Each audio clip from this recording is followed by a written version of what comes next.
સ્થાનિક સ્વરાજની ચૂંટણીના રણમેદાન વચ્ચે વાવ-થરાદ પંથકમાં કાયદો અને વ્યવસ્થા જળવાઈ રહે તે માટે પોલીસ વિભાગે કમર કસી છે.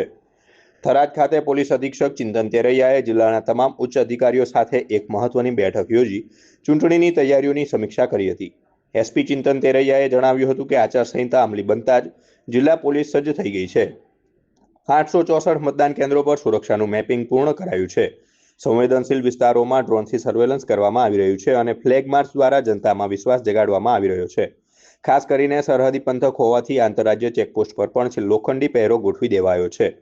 પોલીસે છેલ્લા 12 દિવસમાં કરેલી કાર્યવાહીના આંકડા પણ રજૂ કર્યા છે, જેમાં 800થી વધુ માથાભારે ઇસમો સામે અટકાયતી પગલાં લેવાયા છે, જ્યારે 83 લાખથી વધુનો દારૂ ઝડપી પાડવામાં આવ્યો છે. 7 નાસ્તા ફરતા આરોપીઓને પણ જેલના સળિયા પાછળ ધકેલી દેવાયા છે. એસપીએ સ્પષ્ટ ચેતવણી આપી છે કે ચૂંટણી પ્રક્રિયામાં ખલેલ પહોંચાડનાર કોઈપણ તત્વને છોડવામાં આવશે નહીં. રાજ્યમાં જિલ્લા પંચાયત, તાલુકા પંચાયત, મહાનગરપાલિકા અને નગરપાલિકાની સામાન્ય અને પેટા ચૂંટણીની જાહેરાત કરવામાં આવી છે. એ અનુસંધાને નવરચિત વાવ-થરાદ જિલ્લામાં પણ જિલ્લા પંચાયતની 30 બેઠકો, જિલ્લાના 8 તાલુકાની કુલ 150 બેઠકો અને ભાભર અને થરાદ નગરપાલિકાની 7 અને 6 કુલ 13 વોર્ડની 52 બેઠકો ઉપર આગામી સમયમાં ચૂંટણી પ્રક્રિયા હાથ ધરવામાં આવી રહી છે.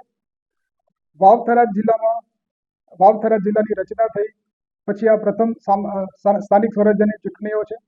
આ ચૂંટણી દરમિયાન રાજ્ય ચૂંટણી આયોગની કાયદો વ્યવસ્થા જાળવવાની જે માર્ગદર્શિકા છે તે મુજબ, આ ઉપરાંત આદર્શ આચાર સંહિતાની જે માર્ગદર્શિકા છે એનું ચુસ્તપણે પાલન થાય એ મુજબની વ્યવસ્થા જિલ્લા પોલીસ દ્વારા કરવામાં આવી રહેલ છે.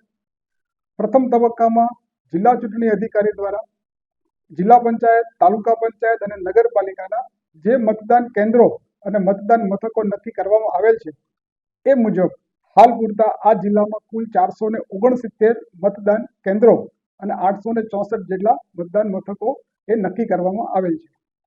આ તમામે તમામ મતદાન મથકો ઉપર જિલ્લા પોલીસ દ્વારા પ્રાથમિક તબક્કાઓમાં જે મતદાન કેન્દ્રોની વિઝિટ કરી અને ક્રિટિકલ, નોન ક્રિટિકલ અને નોર્મલ જે રાજ્ય ચૂંટણી પંચની જે ગાઈડલાઈન છે, માર્ગદર્શિકા છે એ મુજબ એનું મેપિંગ કરવામાં આવી રહેલ છે.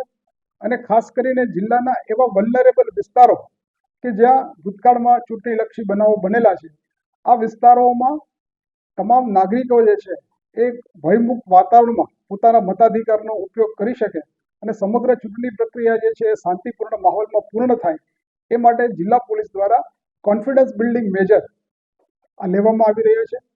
CBM કોન્ફિડન્સ બિલ્ડિંગ મેજરના ભાગરૂપે આ વિસ્તારોમાં ફ્લેગ માર્ચ, રૂટ પેટ્રોલિંગ અને શાંતિ સમિતિની મિટિંગ સહિતના અનેક કાર્યક્રમો પોલીસ વિભાગ દ્વારા કરવામાં આવી રહ્યા છે.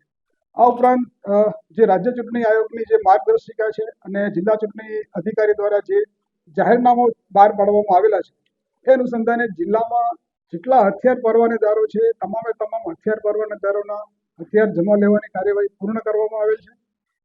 જિલ્લાના એવા અસામાજિક તત્વો, માથાભારે ઇસમો કે જે ટ્રબલ મેકરો છે, ભૂતકાળમાં ચૂંટણીલક્ષી ગુનાહિત બાબતોમાં સંડોવાયેલા છે, એવા કુલ આજની સ્થિતિએ છેલ્લા 12 દિવસમાં 800થી વધારે લોકોના BNSSની જોગવાઈ પ્રમાણે અટકાયતી પગલાં લેવામાં આવેલ છે. આ ઉપરાંત આપ તમામ જાણો છો એમ વાવ-થરાદ જિલ્લો એ સરહદી વિસ્તાર છે. આંતરરાજ્ય અને આંતર જિલ્લા બંને જગ્યાએ કુલ 8 જેટલી ચેકપોસ્ટો હાલ જિલ્લા પોલીસ દ્વારા કાર્યરત કરવામાં આવેલ છે.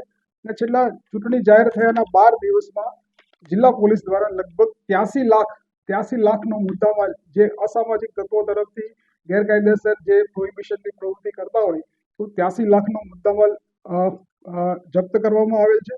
અને કુલ 5 જેટલા ઇસમોને માત્ર આ 12 દિવસના ગાળામાં પાસા હેઠળ અટકાયત કરવામાં આવેલ છે અને 2 ઇસમોને તડીપારના કેસોમાં એને કાર્યવાહી કરવામાં આવેલ છે.